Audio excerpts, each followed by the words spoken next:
తెలంగాణలో సమగ్ర గో సంరక్షణకు సీఎం రేవంత్ రెడ్డి శ్రీకారం. వివిధ రాష్ట్రాల పద్ధతుల అధ్యయనానికి త్రిసభ్య కమిటీ ఏర్పాటు.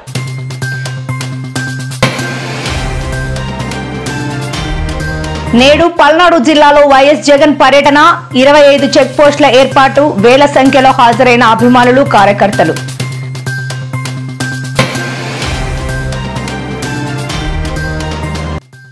గూగుల్ సేఫ్టీ ఇంజనీరింగ్ సెంటర్ ను ప్రారంభించిన సీఎం రేవంత్ రెడ్డి, ఐటీ రంగంలో వేల సంఖ్యలో ఉద్యోగ అవకాశాలు లభించే అవకాశం.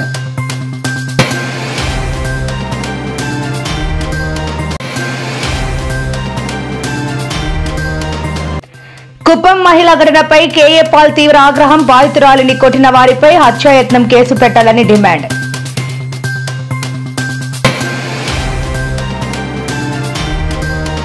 నేడు సిరిసిల్ల జిల్లాలో పర్యటించిన కేటీఆర్, ఎంపీటీసీ కుంటయ్య పార్థివ దేహానికి కేటీఆర్ నివాళులు.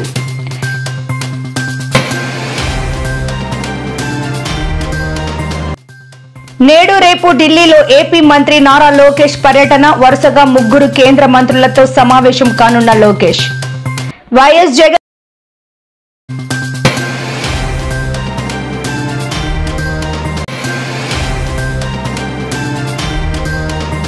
జగన్మోహన్ రెడ్డి పల్నాడు పర్యటనలో తీవ్ర విషాదం, జగన్ కాన్వాయ్ ఢీకొని వృద్ధుడు మృతి.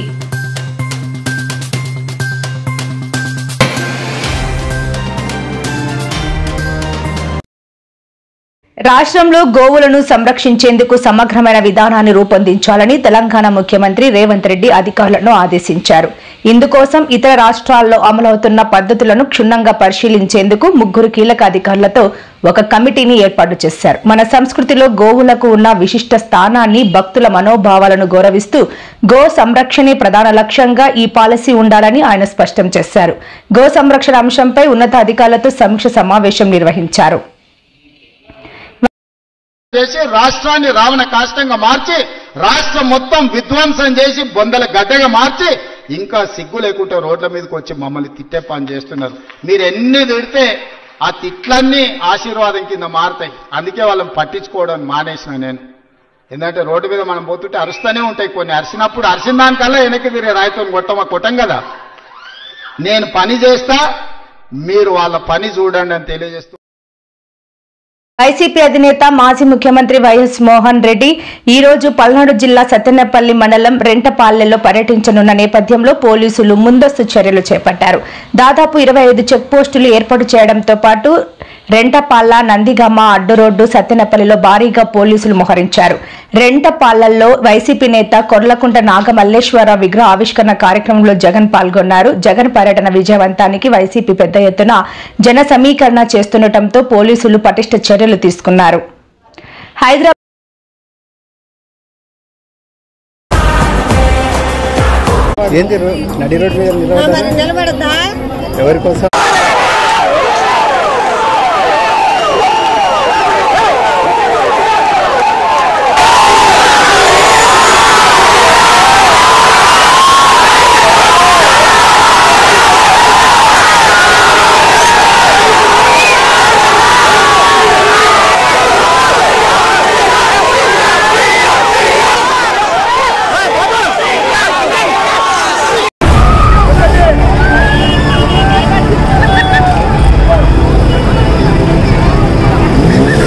ఆటో నుంచి దిగారు కిందికి, బాబుని తీసుకొని పాప ఆటో ఆపింది, ఆటో ఆపేసి మరీ వస్తుంది.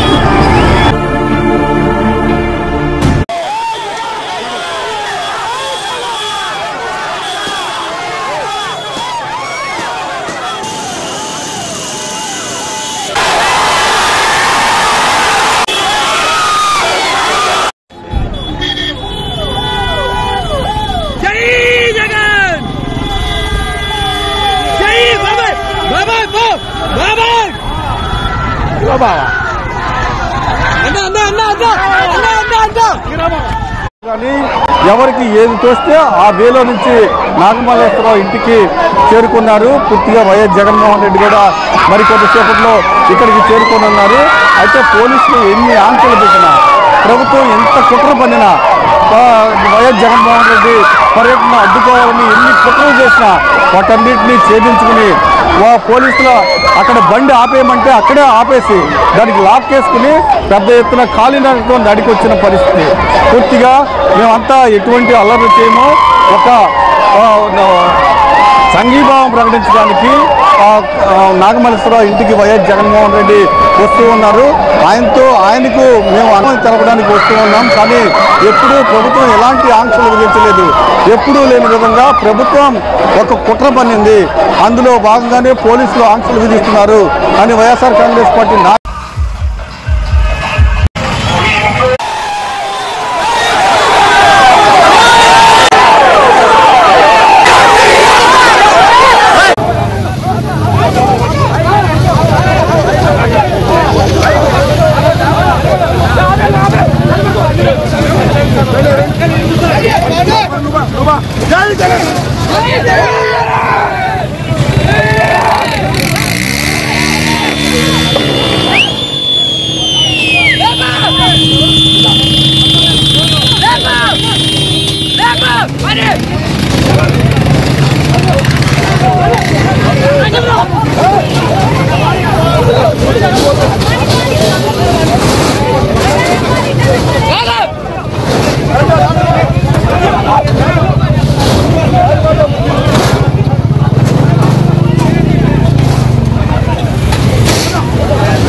చెప్పాం కదండి. బస్ ఎక్కొస్తామా, బైక్ మీద వస్తామా, కారు మీద వస్తామా, నడిచి వస్తామా, పాక్కుంటూ వస్తామా, వచ్చేదే జగన్మోహన్ రెడ్డి గారి వరకు ఒకటే చెప్తున్నాం. పాపం పోలీసు వాళ్ళు కూడా ఏమంటున్నారు, మా కర్మ సార్, ఇదేం కర్మ, లా అండ్ ఆర్డర్ కంట్రోల్ చేయాల్సిన పోలీసుల్ని సత్తెనపల్లి పట్టణానికి వాచ్మెన్లు చేసింది ఈ ప్రభుత్వం. వాచ్మెన్ అంటే ఏంటి, బయట వాళ్ళని లోపల రానీకుండా. ఎంత చేసినా జనం ఆగరు. జగన్ అంటే జనం, జనం అంటే జగన్. ఇది జగమెరిగిన సత్యం. ఇదంతా మీరు చూస్తున్నారు. ఎక్కడ కదిలిచ్చిన జనం కాదు, కదిలి వచ్చిన జనం. నాగమల్లేశ్వరరావుకి నివాళులు అర్పించాలి, సోదరుడికి నివాళులు అర్పించాలని ఈరోజు తండోపు తండాలు వచ్చారు. చాలా చోట్ల చూసుకున్నట్లయితే హైదరాబాద్ ప్రతిష్టాత్మక సంస్థకు వేదిక అయింది. హైటెక్ సిటీలోని గూగుల్ దివ్యశ్రీ భవన్ లో ప్రముఖ ఐటీ దిగ్గజం గూగుల్ ఏర్పాటు చేసిన గూగుల్ సేఫ్టీ ఇంజనీరింగ్ సెంటర్ ను సీఎం రేవంత్ రెడ్డి ప్రారంభించారు. ఈ కార్యక్రమంలో సీఎం తో పాటు ఐటీ, ఎలక్ట్రానిక్స్ అండ్ కమ్యూనికేషన్లు, పరిశ్రమలు, వాణిజ్య శాఖ మంత్రి దుద్దిల్ల శ్రీధర్ బాబు, నాగర్ కర్నూలు ఎంపీ మల్లు రవి పాల్గొన్నారు. ఇండియాలో మొట్టమొదటి సేఫ్టీ ఇంజనీరింగ్ సెంటర్ ను హైదరాబాద్ లో ఏర్పాటు చేయడం విశేషం. ఐటీ రంగంలో వేల సంఖ్యలో నిరుద్యోగులకు ప్రత్యక్షంగా, పరోక్షంగా ఉద్యోగ అవకాశాలు లభించనున్నాయి.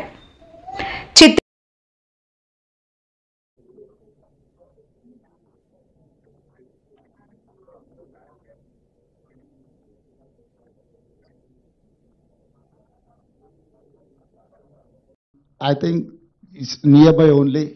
They have Indira Mahila Shakti Center.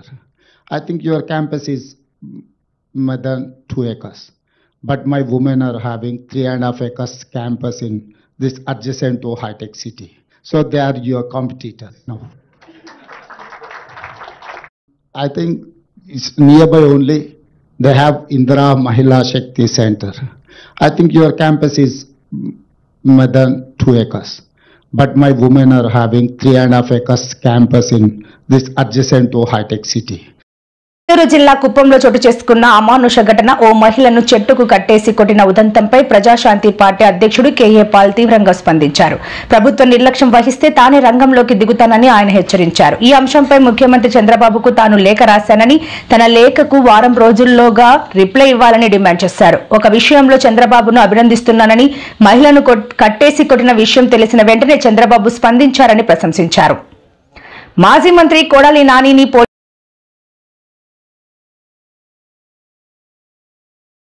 Kuppam నియోజకవర్గంలో నారాయణపురం అనేటటువంటి ఏరియాలో ఒక మహిళను టీడీపీకి సంబంధించినటువంటి కార్యకర్త నిర్మానుషంగా సభ్య సమాజం సిగ్గుపడే విధంగా ఆమెను చెట్టుకు కట్టేసి వారి కుటుంబ సభ్యులందరూ కలిసి ఆమె మీద దాడి చేసి ఆమె దగ్గర నుండి ఏదైతే డబ్బులు తీసుకోవాలి అనేటటువంటి ఉద్దేశంతో ఈ కార్యక్రమం చేసినారో ఇది సంఘటనలు వినాల్సిన పరిస్థితి. మరి అనంతపురంలో మనం చూసాం ఎంత దారుణంగా అనంతపురం ఉమ్మడి అనంతపురం జిల్లాలో ఒక చాలా దారుణమైన సంఘటనలు విన్నాం మనము. ఒక అమ్మాయిని హత్య చేయడం, ఇంకో అమ్మాయిని 6 నెలలు అత్యాచారం చేయడం. కనీసం రాష్ట్ర ప్రభుత్వంలో ఎవరైనా వెళ్ళి ఆ కుటుంబానికి పరామర్శలు చేశారా? ముఖ్యమంత్రి గారు కానీ, హోంమంత్రి గారు కానీ, స్థానిక మంత్రులు కానీ ఎవరైనా పరామర్శ చేశారా? ఆ కుటుంబాలకు ధైర్యం చెప్పారా? ఒక ఆర్థిక భరోసా ఇచ్చారా? ఆడవాళ్ళ మీద అవహేళనగా మాట్లాడటం అనేది సర్వసాధారణం అయిపోయింది. మాకు గత 5 ఏళ్లలో ఎలా ఉందో మేబీ అవన్నీ యాక్సెప్ట్ చేశారో అది మాకు అనవసరం. కానీ ఇప్పుడు పరిస్థితులు మారాయి, థింగ్స్ మారాయి. డెఫినెట్లీ ఇలాంటివి వస్తే మాత్రం యాక్షన్ అనేది తీసుకుంటాము.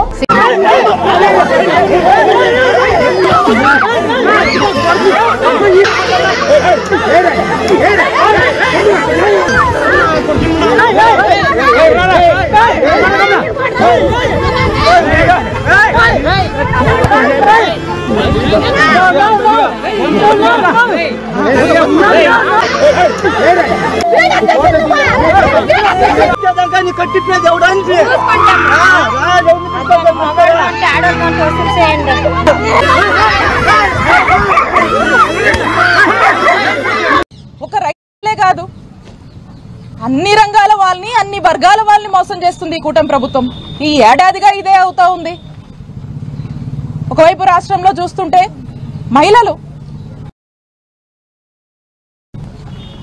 ఈరోజే చూసాము బాధాకరం, కుప్పంలో స్వయాన చంద్రబాబు నాయుడు గారి నియోజకవర్గం అయినటువంటి కుప్పంలో ఒక ఆడ మనిషి తనకు తిరిగి కట్టాల్సినటువంటి అప్పు ఉందని ఆ అప్పు వసూలు చేసుకునేందుకు అక్కడున్నటువంటి టీడీపీ నాయకులు, అక్కడున్నటువంటి వాళ్ళు ఒక చెట్టుకి కట్టేసి ఆ మహిళని, శిరీష అనే మహిళని చెట్టుకు కట్టేసి ఏ విధంగా ఆ మహిళని వేధిస్తున్నారో మనమంతా ఈరోజు రాష్ట్ర ప్రజలందరూ కూడా చూస్తున్నారు, ప్రజలందరూ చూస్తున్నారు. పోలీసులు అరెస్ట్ చేసినట్లు తెలుస్తోంది. కోల్కతా నుంచి కొలంబో వెళ్తుండగా ఆయనను ఎయిర్పోర్ట్ పోలీసులు అదుపులోకి తీసుకున్నట్లు సమాచారం. ఏపీలో నమోదైన కేసులో కొడాలి నానిపై లుక్అవుట్ నోటీసులు జారీ అయిన విషయం తెలిసిందే. దీంతో కోల్కతా ఎయిర్పోర్ట్ లో కొడాలి నానిని అడ్డుకొని అదుపులోకి తీసుకున్నారని తెలుస్తోంది. పూర్తి సమాచారం తెలియాల్సి ఉంది. కాగా కొడాలి నాని తీవ్ర అనారోగ్యంతో కొద్ది రోజులు హైదరాబాద్ లో చికిత్స తీసుకున్నారు. అనంతరం Mumbai Asian heart care centre లో చేరారు. అయితే ఆయన కోల్కతా వెళ్లేందుకు ప్రయత్నించినట్లు తెలుస్తోంది.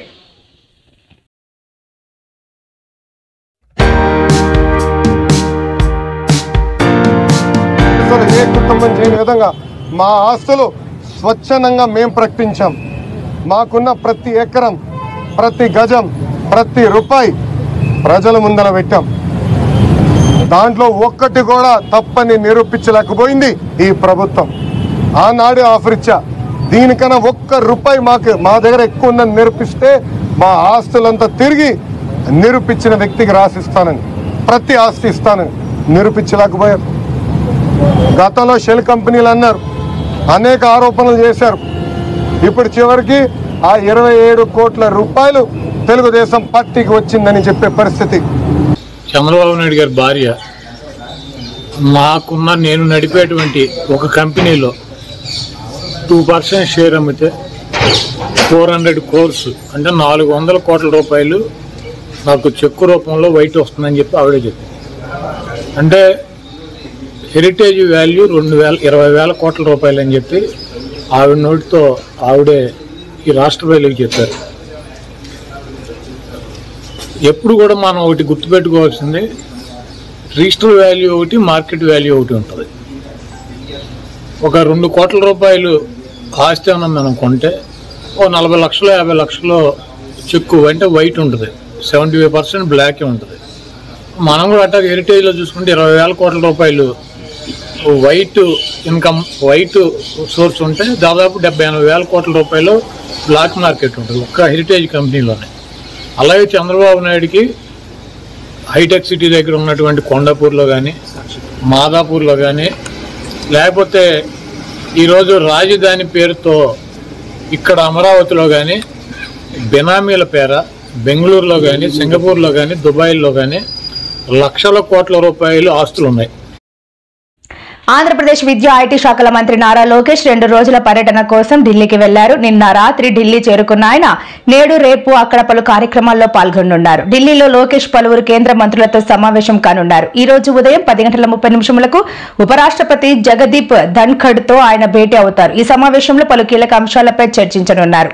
రేపు ఉదయం కేంద్ర కార్మిక శాఖ మంత్రి మన్సుఖ్ మాండవియాతో ఆయన భేటీ అవుతారు. అనంతరం యాకే మాజీ ప్రధాని టోనీ బ్లెయిర్ తో కూడా మంత్రి లోకేష్ సమావేశం కానున్నారు.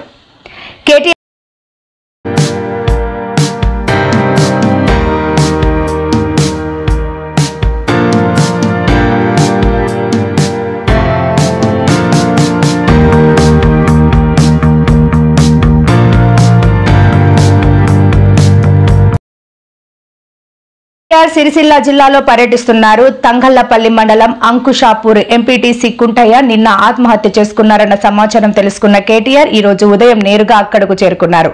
ఆత్మహత్య చేసుకున్న బీఆర్ఎస్ ఎంపీటీసీ కుంటయ్య పార్థివ దేహానికి కేటీఆర్ నివాళులు అర్పించారు. అలాగే కుంటయ్య కుటుంబ సభ్యులతో మాట్లాడి వారికి ధైర్యం చెప్పారు. ఆ సందర్భంగా మాట్లాడుతూ వారి 2 పిల్లల చదువులు పెళ్లిళ్లు వారికి ఉన్న అన్ని సమస్యలు నేను చూసుకుంటానని వారికి మాట ఇచ్చినట్లు కేటీఆర్ మీడియాతో చెప్పుకొచ్చారు. ఆ కుటుంబానికి అన్ని విధాలుగా అండగా ఉంటానని చెప్పుకొచ్చారు.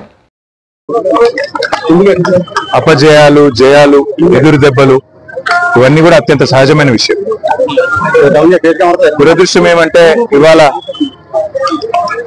బీఆర్ఎస్ పార్టీలో ఒక ముఖ్యమైన కుటుంబ సభ్యుడు మా సోదరుడు సిరిసిల్ల నియోజకవర్గంలో మొదటి నుంచి కూడా నిబద్ధతతో పనిచేసిన ఒక సైనికుడు కుంటయ్య గారు మరి మొన్న నాకు కష్టం వచ్చినప్పుడు నేను ఏసీబీ వాళ్ళు నన్ను విచారిస్తున్నప్పుడు నా కోసం హైదరాబాద్ దాకా వచ్చి సాయంత్రం దాకా అక్కడనే ఉండి నాకు ధైర్యం చెప్పి అన్నా నీకేం కాదని చెప్పి మరి రాత్రి ఇక్కడికి వాపసు వచ్చి ఏమైందో తెలియదు రాత్రికి రాత్రే ఆత్మహత్య చేసుకున్నాడని తెలిస్తే ఒక్క నిమిషం మనసు కకావికలమైంది. వారి కుటుంబాన్ని ఈరోజు కలిసిన తర్వాత నిజంగా కూడా బయట రాజకీయ నాయకులు అంటే ఏదేదో ఊహించుకుంటారు, కానీ బయటికి ఎంత గంభీరంగా కనబడ్డా లోపల దుఃఖాన్ని దాచుకొని లోపల కష్టాన్ని కూడా అదిం పెట్టుకొని ఒకవైపు ప్రజల కోసం పనిచేస్తూ మరొకవైపు తమ కుటుంబాన్ని కూడా కాపాడుకునే క్రమంలో ఒక ఒత్తిడికి లోనై మా సోదరుడు దురదృష్టవశాత్తు ఆత్మహత్య ప్రయత్నం చేయడం జరిగింది. తెలంగాణ నేను మా మండల పార్టీ అధ్యక్షులు గజబింకర్ రాజన్న గారికి మా జిల్లా పార్టీ అధ్యక్షులు తోటాగయ్య గారికి ఫోన్ చేసి అర్జెంటుగా అత్యవసరంగా అవసరమైతే హైదరాబాద్ షిఫ్ట్ చేస్తారా లేకపోతే ఎల్లారెడ్డిపేటలో ఉండే మన అశ్విని హాస్పిటల్ తీసుకుపోయి, ఎందుకంటే అక్కడ పాయిజన్ కేసులు ఎఫెక్టివ్గా ట్రీట్మెంట్ ఇస్తారని తెలుసు, మీరు వెంటనే తీసుకుపోండి అంటే వాళ్ళు కూడా పాపం శాయశక్తుల ప్రయత్నం చేసింది. దురదృష్టవశాత్తు కిడ్నీలు ఫెయిల్ కావడం, దురదృష్టవశాత్తు కుంటయ్య గారిని కాపాడుకోలేకపోవడం జరిగింది. కానీ ఆ కుటుంబానికి అన్ని రకాలుగా ఆ 2 పిల్లల చదువులు వారి పెళ్లిళ్ళు ఆ 2 పిల్లలు వారితో పాటు వారికి ఉండే ఇతర సమస్యలు అన్నిటినీ కూడా నేను చూసుకుంటానని చెప్పి వారి కుటుంబానికి నేను మాట ఇచ్చిన. ఒక ఎమ్మెల్యే గారు పోతే ఆ కుటుంబానికి ఎట్లా అండగా ఉన్నామో ఈరోజు మా కుంటయ్య గారికి కూడా ఆ కుటుంబానికి కూడా అదే స్థాయిలో పూర్తి స్థాయిలో అండగా ఉంటాం. వారు మాకు ఇచ్చిన వారి సహచర్యం కానీ వారు మాతో పాటు కలిసి గడిపిన సమయం కానీ అదేవిధంగా వారు పార్టీకి చేసిన సేవలు కానీ ఇవన్నీ దృష్టిలో పెట్టుకుని ఆ కుటుంబానికి మొత్తం బీఆర్ఎస్ పార్టీ జిల్లా నాయకత్వం మొత్తం అండగా ఉంటుంది. పూర్తి స్థాయిలో ఆ కుటుంబాన్ని ఆదుకుంటాం, పూర్తి స్థాయిలో ఆ కుటుంబాన్ని కాపాడుకుంటామని చెప్పి తెలియజేస్తూ అధికారులను కూడా నేను కోరుతా ఉన్నాను. ఇవాళ పోలీస్ స్టేషన్లు సెటిల్మెంట్లు అడ్డాలుగా మారిపోయినాయి. పోలీసులు అదేవిధంగా ఇతర అధికారులు ఒకటే పని పెట్టుకున్నారు, కాంగ్రెస్ నాయకులు ఏం చెప్తే చేయాలా అన్నట్టుగా విచ్చలవిడితనం ప్రదర్శిస్తా ఉన్నారు. ఇది మంచిది కాదు. రాజకీయాల్లో గెలుస్తాము ఓడతాము, మేము కూడా 10 ఏళ్ళ అధికారంలో ఉన్నాం, కానీ గింత లేకి పనులు గింత చిల్లర పనులు ఎన్నడూ కూడా చేయలేదు. ఇకనైనా ఇలాంటివి కాకుండా ముఖ్యంగా ఎక్కడైనా కంప్లైంట్ వస్తే కుంటయ్య గారు కంప్లైంట్ చేసినారు, నాకు రావాల్సిన డబ్బులు ఇవ్వకుండా నేను సతాయిస్తున్నాను, ఉల్టా ఆయన మీద కేసు బనాయించారు. అంటే ఈ రకమైన వేధింపులు, ఈ రకమైన సివిల్ మ్యాటర్లో కూడా పోలీసులు దూరడము, సెటిల్మెంట్లకు ప్రయత్నం చేయడము, ఈ రకంగా అరాచకం చేయడము ఇది ఎంత మాత్రం మంచిది కాదు. నేను ఏ ఒక్కరి మీద నేను విమర్శ చేస్తలేను. ఇది ఈ రోజు కుంటయ్య గారికి జరిగింది, రేపు ఇంకోరికి జరగవచ్చు. కాబట్టి ఇది మంచిది కాదు. దయచేసి కంట్రోల్ చేసే ప్రయత్నం చేయాలని చెప్పి కూడా నేను ఈ రాష్ట్ర ప్రభుత్వాన్ని కూడా కోరుతా ఉన్నా. కానీ ఆ కుటుంబానికి మాత్రం ఇవాళ ఇంతకంటే ఎక్కువ రాజకీయం నేను మాట్లాడను. ఆ కుటుంబానికి పూర్తి స్థాయిలో మేము అండగా ఉంటాం, ఆ కుటుంబాన్ని కాపాడుకుంటాం, ఆ కుటుంబానికి పూర్తిగా మరి మనోధైర్యాన్ని ఆ భగవంతుడు ఈ ఆపత్ సమయంలో ప్రసాదించాలని కోరుకుంటూ అన్ని కార్యక్రమాలు పూర్తయ్యేదాకా మా మొత్తం పార్టీ అంతా కూడా వారి వెంబడ ఉంటది. పెద్ద కర్మ జరిగేదాకా కూడా మొత్తం ఉండి మేమే చూసుకుంటామని చెప్పి కూడా తెలియజేస్తూ మరి వారి ఆత్మకు శాంతి చేకూరాలని మనస్ఫూర్తిగా భగవంతుని ప్రార్థిస్తాం.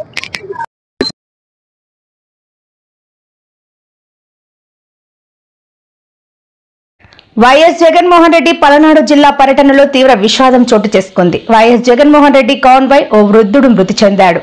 అతని కాన్వాయ్ ఢీకొట్టడంతో ఒక వృద్ధుడు కుప్పకూలాడు. ఆసుపత్రిలో చికిత్స పొందుతూ మృతి చెందాడు. తాడేపల్లి నుంచి పల్నాడు వెళ్తుండగా లాల్పురం హైవేపై వైఎస్ జగన్మోహన్ రెడ్డికి సంబంధించిన కాన్వాయ్లోని ఒక వాహనం ఓ వృద్ధుడిని ఢీకొట్టింది. దీంతో ఆ వృద్ధుడికి తీవ్ర గాయాలయ్యాయి. దీంతో వెంటనే అతన్ని ఆసుపత్రికి తీసుకుని వెళ్లారు.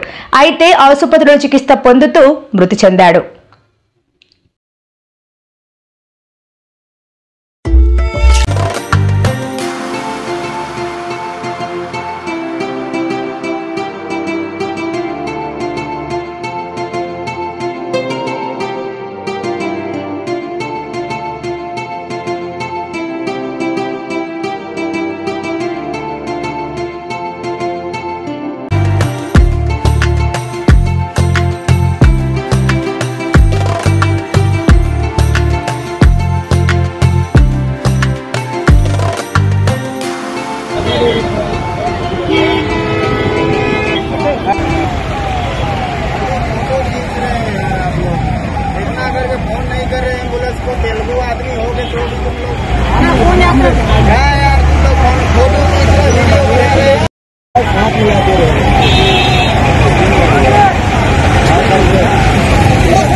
తెలంగాణ ముఖ్యమంత్రి రేవంత్ రెడ్డి బుధవారం రాత్రి ఢిల్లీ పర్యటనకు వెళ్లనున్నారు. గురువారం ఢిల్లీలో ఇంగ్లాండ్ మాజీ ప్రధాని టోనీ బ్లెయిర్ తో రేవంత్ రెడ్డి భేటీ కానున్నారు.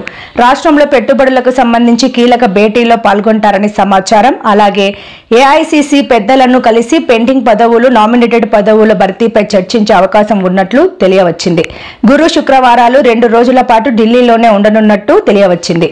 అలాగే పార్టీ అధిష్టానాన్ని, పలువురు కేంద్ర మంత్రులను సీఎం రేవంత్ రెడ్డి కలుస్తారు. రెడ్డి గారు మొన్న బుక్ రిలీజ్ ఫంక్షన్ పోయి అక్కడ ఏం మాట్లాడుతున్నారు, మీరందరూ స్టూడెంట్స్ మీకు తెలుసు. ఏం మాట్లాడుతున్నారు, నేను ఆర్ఎస్ఎస్ స్కూల్కి పోయినా, టీడీపీ కాలేజ్కి పోయినా, జాబ్ మాత్రం కాంగ్రెస్ దగ్గర చేస్తున్నా అని చెప్తున్నాడు ఆయన. కాకపోతే ఆ చేస్తున్న జాబ్లో కూడా కనీసం 36 మార్క్స్ కూడా వచ్చినట్టయితే నాకు అనిపిస్తలేదు. స్కూల్లో కూడా కాలేజ్లో కూడా పాస్ అయినట్టు అనిపిస్తలేదు. ఎందుకంటే ఆర్ఎస్ఎస్ స్కూల్లో ఏరి టీడీపీ కాలేజ్లోకి పోయి ఉద్యోగం కాంగ్రెస్లో వచ్చిందంటే అర్థం ఏంటి? ఎంత క్రెడిబిలిటీ లేనటువంటి వ్యక్తి అన్నది ఒకసారి ఆలోచన చేయాలి. ఇక అవన్నీ ఒకసారి పోన్లేని పక్కన పెడితే తెలంగాణ నుంచి కనీసం ఇప్పటికీ హాఫ్ సెంచరీ కొట్టిండ మన సీఎం సార్. దేనిలో హాఫ్ సెంచరీ కొట్టిందంటే ఢిల్లీకి ఫ్లైట్లో పోవడం. కనీసం తన మంత్రులను తను డిసైడ్ చేసుకోలేనటువంటి సీఎం గారు, మంత్రుల శాఖలను డిసైడ్ చేసుకోలేనటువంటి సీఎం గారు, ఇంత బలహీనమైనటువంటి ముఖ్యమంత్రి ఉమ్మడి ఆంధ్రప్రదేశ్ చరిత్రలో ఎప్పుడు కూడా లేరు. ఆఖరి ముఖ్యమంత్రి కిరణ్ కుమార్ రెడ్డి గారు కూడా ఇంత బలహీనంగా లేకుండే 50 టైమ్స్ ఢిల్లీకి పోతున్నారంటే, ఏ చిన్న నిర్ణయానికైనా ఆయన ఢిల్లీకి పోతున్నాడంటే తెలంగాణ ఆత్మగౌరవాన్ని ఢిల్లీలో తాకట్టు పెట్టినట్టుగానే మేము భావిస్తా ఉన్నాం.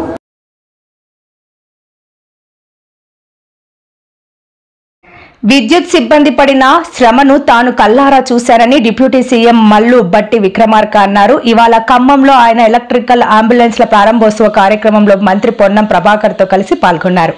ఈ సందర్భంగా మాట్లాడుతూ ఖమ్మంలో వరదలు వచ్చిన సమయంలో ధైర్య సాహసాలతో విద్యుత్ సిబ్బంది ప్రాణాలకు తెగించి అప్పటికప్పుడు స్తంభాలు ఎక్కి విద్యుత్ సరఫరాను పునరుద్ధరించారని గుర్తు చేశారు. అప్పుడే వారి శ్రమను తాను కల్లారా చూశానని పేర్కొన్నారు. విద్యుత్ సిబ్బంది సమస్యల పరిష్కారానికి నిత్యం శ్రమిస్తూనే ఉంటారని అన్నారు. ఈ నెల కరెంటు బిల్లు కట్టినవే? నేను గట్టా. అదేంది? ఇగో నేను 200 యూనిట్లే వాడతా. నేను కరెంటు బిల్లు కట్టాల్సిన పనేలే. నువ్వు గట్టు పెద్దమ్మా. కారు మూలబడే దీనికి జోరు పెరిగిపోయా. కాంగ్రెస్ గవర్నమెంట్ వచ్చాక దీని లెక్కే మారిపోయా. నిరుపేదల జీవితాలలో కాంతులు మన కాంగ్రెస్ ప్రభుత్వ సాధనలు.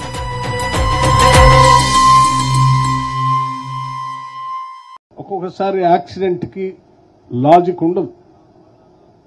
పొరపాటున ప్రమాదం జరిగితే కుటుంబాలు ఇబ్బంది పడకూడదనేటువంటి ఆలోచనతో దేశంలో ఎక్కడ లేనటువంటి విధంగా మొట్టమొదటిసారి విద్యుత్ శాఖలో పనిచేసేటువంటి సిబ్బంది మొత్తానికి కింది స్థాయి లైన్ మెన్ దగ్గర నుంచి సిఎండి వరకు కూడా ఈరోజు ₹1 కోటి ఇన్సూరెన్స్ చేశాం. మీ అందరికి 1 crore ఇన్సూరెన్స్. పొరపాటున ఏదైనా ప్రమాదం జరిగితే కుటుంబం బజార్ను పడకుండా ఇబ్బంది పడకుండా ఉండటం కోసం, అంటే ఆ ₹1 అంతా అయిపోతుందని నేను చెప్పను, కానీ కనీసం ఒక భద్రత ఆ కుటుంబాలకు ఉండాలనేటువంటి ఆలోచనతో 1 crore ఇన్సూరెన్స్ ప్రతి ఉద్యోగికి చేపించడం జరిగిందని ఈ సందర్భంగా మీ అందరికీ మనవి చేస్తా ఉన్నాను. ఇది భారతదేశంలో ఏ రాష్ట్రంలో కూడా లేదు. మొట్టమొదటిసారి మన రాష్ట్రంలో మన ప్రభుత్వం వచ్చిన తర్వాత మీ అందరి కోసం ఈ ప్రభుత్వం తీసుకున్నటువంటి చర్య. వివాదాస్పద వ్యాఖ్యలతో తరచూ వార్తల్లో నిలిచే Goshamahal BJP MLA Raja Singh Telangana CM Revanth రెడ్డిపై ప్రశంసలు కురిపించారు. నిజమైన ముఖ్యమంత్రి అంటూ ఆకాశాన్నెక్కెత్తారు. తెలంగాణలో కొత్త గోశాలల నిర్మాణానికి రాష్ట్ర ప్రభుత్వం తీసుకున్న నిర్ణయంపై హర్షం వ్యక్తం చేశారు. ఈ నిర్ణయం తీసుకున్న ముఖ్యమంత్రి రేవంత్ రెడ్డికి ఆయన ధన్యవాదాలు తెలిపారు. వేల సంఖ్యలో ఆవులు, దూడలు, ఎద్దులను కబేలాల్లో అక్రమంగా చంపుతున్నారని ఆరోపించిన రాజా సింగ్ దీనిని నివారించేందుకు తక్షణ చర్యలు తీసుకోవాలన్నారు. రేవంత్ రెడ్డి ముఖ్యమంత్రి గారికి నా ఒక నివేదిక, ఒక స్పెషల్ టాస్క్ ఫోర్స్ ని నిర్మించండి. ఎవరైనా ఇల్లీగల్గా ఆవులు, ఎద్దులు, దొడలు మన తెలంగాణకి ఈ స్లాటర్ హౌస్కి కటింగ్కి తీసుకొని వస్తే వాళ్ళకి పట్టుకోవాలి. అదే ఆవులు, అదే దొడలు, అదే ఎద్దులు మీరు కట్టిన మోడలైజ్ని షిఫ్ట్ చేయాలి, అక్కడ షిఫ్ట్ చేయాలని నేను కోరుతున్నాను. అదేవిధంగా ఒకవేళ అది ఒక మంచి టాస్క్ ఫోర్స్ టీమ్ గౌరక్షణ గురించి మీరు తయారు చేస్తే దానికి ఒక సభ్యుడిగా మా కూడా పెట్టాలని నా ఒక నివేదిక. పార్టీని పక్క పెట్టండి. ఎందుకంటే ఎన్నో సంవత్సరాల నుంచి గౌరక్షణలో మేము ఆల్రెడీ పనిలో ఉన్నాము. చాలా వరకు గౌరక్షణ గురించి చాలా వరకు కార్యకర్తలు పని కూడా చేస్తున్నారు. లీగల్గా మేము కూడా మీకు సపోర్ట్ చేయడానికి మేము రెడీ ఉన్నాము. కానీ దీనిపైన కూడా దృష్టి పెట్టాలని నా ఒక నివేదిక. అదేవిధంగా తెలంగాణలో మున్సిపల్ కార్పొరేషన్ నుంచి చాలా వరకు స్లాటర్ హౌస్ నడుస్తున్నాయి. అదే స్లాటర్ హౌస్లో ఇల్లీగల్గా ఎద్దులు, ఆవులు, దొడలు నైట్ పూట కట్ చేసి మన తెలంగాణ నుంచి మాంసాన్ని వేరే వేరే రాష్ట్రాలకి కానీ వేరే వేరే దేశాలకి కానీ ఎక్స్పోర్ట్ అవుతుంది. దానిపైన కూడా దృష్టి పెట్టాలని రేవంత్ రెడ్డి గారికి నా ఒక నివేదిక.